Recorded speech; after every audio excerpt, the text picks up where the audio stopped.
I've mentioned it before, but festivals are something I asked for in my very first CrossWorlds video.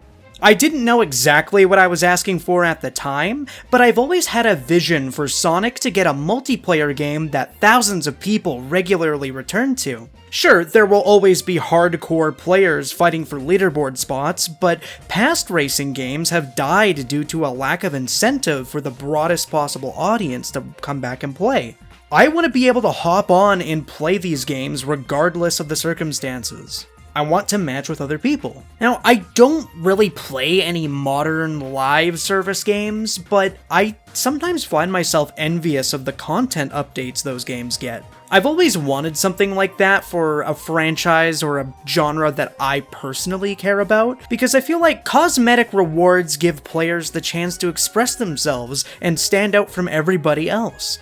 You can usually spot who plays a lot and who doesn't, and I think that's kind of neat. I'm not a big fan of in-app purchases or anything. I never really want that in my games, but I do admire how Rivals of Aether 2 does it. Fighting games usually have very dedicated player bases, and Rivals 2 rewards these people by holding monthly events that give you free currency and skins to show off to your opponents. It makes your hundreds of hours in this game feel like you're keeping up to date with something that's ever evolving, constantly changing, and adding new stuff to see, even if you are just playing on the same stages every session.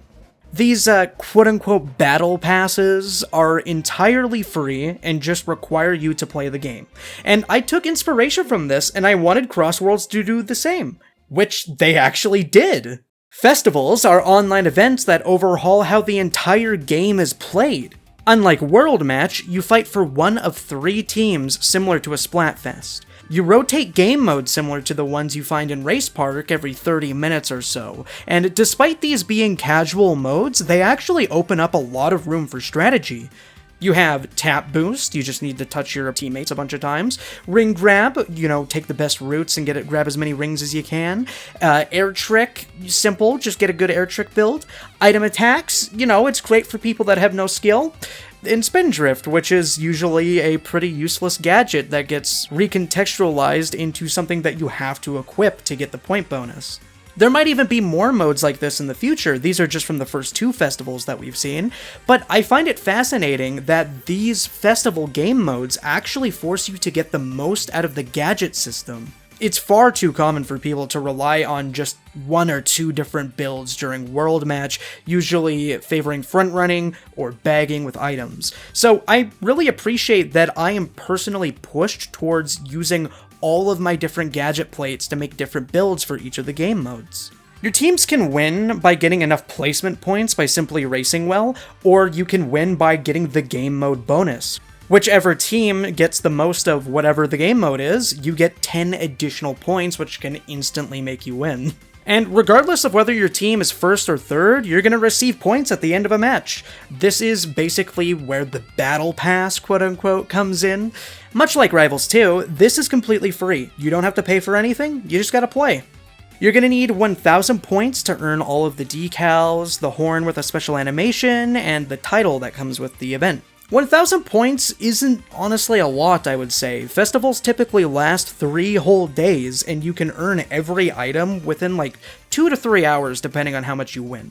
There's even point bonuses for playing with friends or continuing a win streak. It directly rewards how active you are during the event. After 1,000 points, you'll just earn 80 tickets per slot, and if you've grinded for tickets in this game, you know how expensive some of these items are. So I think this is great because you don't have to play a single player mode in Race Park to make progress towards 100%, because in World Match, the mode that I think most people are playing, you only get 30 tickets per race. It's really small. I really appreciate how seriously CrossWorlds seems to be taking the competitive side of this game too. There's leaderboards for World Match, and there's leaderboards for each of the festivals, and you actually get special placement titles if you get top 1000, top 100, and top 10. If you have top 10, you are so unemployed.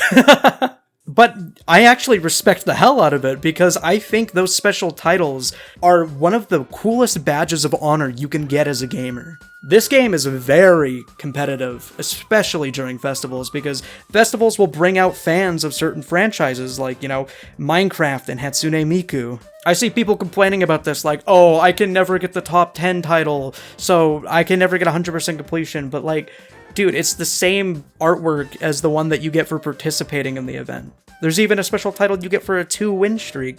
They have items for people that go hard and people that just want to play normally. The only difference is the color of the text and what the text says. I really don't think it's a big deal, but I do think it's cool for the people that play a lot. And of course, caring about silly little cosmetic rewards is inherently like a casual thing. It doesn't really have any bearing on the competitive side of the game, but I do think that adding this type of stuff into current day live service games is why bigger games like Rocket League do so well. And in the case of CrossWorlds, I think this complements the base game mechanics very well. One of the coolest things in this game is the customization for the cars. The customization in this game is leagues better than most kart racers I've ever played, and I love that you can express your loyalty for certain characters by plastering their decals on everything. It's really cool to get special decals through events.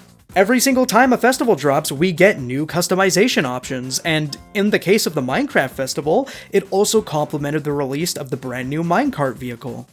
Like I said earlier, events in video games kind of make it feel more like an ongoing activity that you're incentivized to keep up with. You spend more time interacting with other players and you get a sense of community. It's pretty cool. It's a nice break from the same song and dance you go through in World Match. And hey, I'm definitely the kind of person that can keep playing the same game mode over and over again if it's fun enough, but I appreciate that this game offers a meaningful way to experience some of the casual modes, because I probably would never play Race Park with friends otherwise. The main menu feels like a town square in the way that it changes. Normally, it's just daytime in E-Stadium, pretty standard for this game and its marketing, but when the game updates to notify you about an upcoming event, E-Stadium changes to include a billboard advertising whatever the next festival is. It's got a unique piece of art and everything. It's like an advertisement you would see in your own city that's like hyping up a local activity. You can smell the Splatoon influence from a mile away, because Splatoon's hubs were literally a town square, and as most of us know, Splatfest shifted the scenery into the evening. There's lights and confetti, celebrations, concerts everywhere to let you know that all the other players are doing something special. Similarly, in this game, E-Stadium will also shift to nighttime when the festival goes live, and they crank up the festivities to pump you up for what's happening in-game with all the other players. The Dampa even has his own news report similar to the idols in Splatoon. I just think that's cool that we have so many different versions of the main menu screen, especially when you're sitting in a lobby with your friends. Like, it feels like you guys are ready to go out and hit the competition. It feels like there's something special happening in an immersive way. I also feel way less terrible about losing in festivals than I do in World Match. Working with a team, especially on a voice call, is very rewarding, and it makes you feel like a genius when you win. Even losing together is a team effort, instead of feeling foolish that you threw that glove too soon and got second. Suffice to say, this is almost exactly what I wanted from the festivals when I just threw out an idea half a year ago, but I do have some hopes and criticisms for this. Number 1, casual game modes do get old, especially if you have to resort to teaming with people you can't communicate, like random players. Literally everybody wants the option to play World Match at the same time as Festival. We don't get to do this. I understand this could split the player base and make it hard to matchmake, or even post challenges for the servers the way it's set up, but it still feels odd that we don't have the freedom of choice and we're locked into only festivals for 3 days. I guess the good thing is friend lobbies still work during festivals, so if you want to do normal races, you technically can. And number 2, as of right now, festivals are happening way too quickly. It seems that Sega wants to release DLC characters once a month, which is actually pretty cool, but the frequency of festivals have kind of taken away from the novelty already. Between the Miku Festival and the Minecraft Festival, we only had 3 days to play World Match. I kind of expected these to be spaced out monthly to make me crave them instead of wondering when it was gonna end. I actually waited until the last possible day to play the Minecraft Festival because I was kind of over it. I'm looking forward to future events for sure, especially knowing that the game modes get changed each time, but we need time to breathe. I also hope that there are events for things that aren't the Season Pass DLC. I think it would be really cool to have festivals dedicated to specific characters. Imagine if we got like a Knuckles festival where we get a variety of decals specifically for him from a bunch of different games. If that's too much to do for just one character, maybe they could even celebrate specific teams or specific games from the franchise. There's a lot of potential for decals, and, horns could be just sound effects, stuff like that. I've already seen a lot of amazing cars in this game in the lobbies, and I think having more festivals like this could be really healthy. This one's a bit of a long shot, but I hope that once the Season Pass content concludes, we might actually be able to get skins through festivals too. The AI racers are awesome, but we all agree there's more potential for skins in this game. The AI skins are by far the coolest friendship reward, and it kind of blows there's only one skin, considering how expensive these rank ups are. I would also imagine these hypothetical festival skins would probably just be added to the friendship tab after the event ends, so the content isn't missable. But other than that, I think it's amazing that we have a big budget Sonic game that's going all out with its online capabilities. It feels nice to see all kinds of people playing this game and grinding it seriously. I've played with a bunch of people on different platforms that aren't even particularly Sonic fans, but they're starting to see the vision. And that being said, I like to cover platforming content, both fan-made and official, and if you're new here, consider checking out my CrossWorlds playlist where I have many others just like this.